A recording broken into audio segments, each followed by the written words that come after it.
Lessons from Lucy by Elizabeth Huxtable. The stories in this book reflect the author's recollection of events. Some names and identifying characteristics have been changed to protect the privacy of those depicted. Dialogue has been recreated from memory. Chapter 1. Unconditional Love. The phone rings at 6 a.m. and I climb through layers of sleep and stagger out of bed to grab the cordless handset from the living room. No one calls at 6 a.m. unless it's an emergency. Has Lucy been rushed to hospital after suffering another seizure? Yesterday had been my weekly day off from parenting, and I had fallen gratefully into bed the previous night, eager to restore my energy for what lay ahead.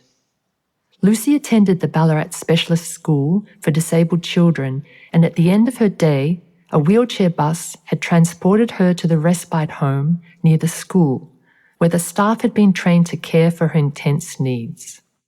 They would feed special formula mixed with her epilepsy medication through a gastrostomy tube directly into her stomach. Then they would bathe her, put her to bed, and send her to school the following morning. I answer the phone, and I'm surprised to hear the voice of the respite home manager rather than one of the staff members. "I'm sorry to inform you that Lucy passed away overnight," she says. The words feel like a punch to the head. A scream involuntarily erupts from my throat, and suddenly the line goes dead. The cordless phone battery is flat. I continue to scream and wail. I lie on the floor, curled up into a ball, and cry the hardest I've ever cried in my whole life. Only 36 hours earlier, I had ended my marriage to an abusive husband, and now my only child is gone.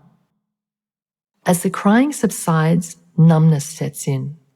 I don't know what to do with myself. A few minutes later, the doorbell rings.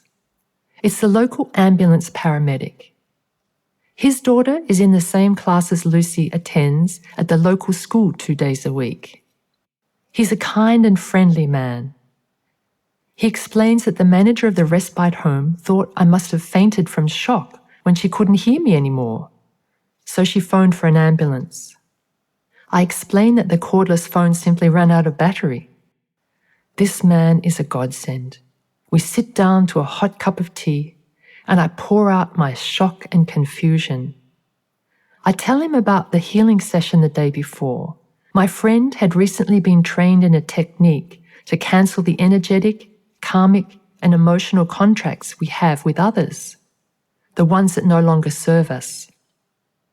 I had booked the session to clear any contracts I might still have had with my estranged husband. He had left twice before, and then he had inveigled his way back into my life. I wanted to make sure I was energetically clear of him so that wouldn't happen again. However, during the session, the contracts that came up for cancelling related to my daughter Lucy. I didn't understand why I would be cancelling contracts with my 10-year-old daughter.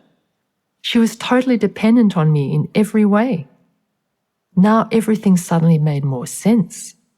Over the previous few weeks, a peace I had never experienced had come over me each time I bathed her before bed.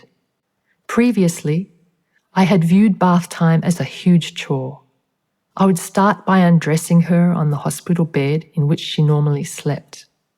Weighing 35 kilograms and tall for her age, I had found the only way to bathe her was to place a sling around her, lift her with an electric hoist attached to a ceiling beam, slide her along the beam and into the adjoining bathroom, lower her into the reclining bath chair, then kneel and strain my lower back, washing her. But lately, it had been different. The bedroom and bathroom had become like a holy sanctuary. Safe from my husband's anxiety and angry outbursts, this time alone with Lucy had become like a healing balm. I no longer saw the broken child that needed fixing. Instead, I felt her magnificence. She exuded powerful feelings of peace and calm. A sacred silence. Our usual routine had seen me chatting and joking with her, then answering on her behalf in a sassy, smart-alecky voice, "Oh, Mum, don't be so ridiculous." But lately, a kind of sacred silence had ruled over our nightly ritual. We had begun communicating telepathically. I didn't need to utter a sound, and I finally understood what unconditional love was.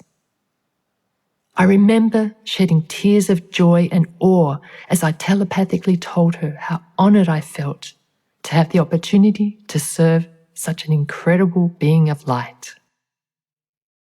Why had it taken me so long to reach this point?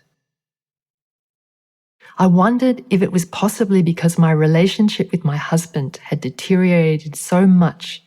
When it was just Lucy and I alone together, the contrast was so extreme that I felt myself transported into a higher dimension in her presence.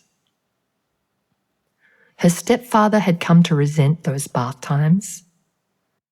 I never shared my revelations with him, but he could see me emerge from the room, filled with calm and radiating peace. He kept pestering me to ask the council to send home help more often than just once a week to do the bathing. But I did not want to give up those sacred nightly times. As I talk with the patient ambulance driver over a third cup of tea, realization dawns on me. Lucy came to teach me what unconditional love is, and I had finally learned it. I finally fully embodied it. So her mission was complete. Our contracts had been dissolved, and it was time for her to move on. In my mind's eye, I can see her dancing, free of her crippled body, dancing for joy over the fact that Mum finally got it. And I sensed very strongly that she waited until I finally rid myself of my narcissistic husband once and for all. Before this split, each time he had left, I had felt unable to cope on my own, so when he would apologetically come back, I had allowed him back in. But this most recent time, I knew I would never take him back. I felt strong enough now to be Lucy's sole parent. And I felt his involvement represented a liability that far outweighed any practical help he may have given. I could sense that my resolve to never take him back was the green light Lucy needed to go on her way, that Mum was finally safe. I recalled meeting a clairvoyant 9 years earlier. She told me that in a past life, Lucy had been my guru. I had sat at his feet and said, "Now I understand what unconditional love is." And the guru had replied, "No, you don't understand it." The clairvoyant told me that my guru had come back in this lifetime to teach me what it truly was. So what have I learned? That unconditional love is about totally accepting what is and not trying to change it. It's loving completely what is instead of what I wish or what I think could have been. Thank you, dearest angel. You didn't only teach me this. You taught me so many other things as well. Your life was a miracle from start to finish. My life has been transformed by your presence as you helped me push through so many self-imposed limitations, empowering me in the process. To those who looked only on the surface with pity in their eyes, you were a helpless, totally dependent child, unable to contribute in any way. However, you helped me to question what it is to live a meaningful life and to make a useful contribution.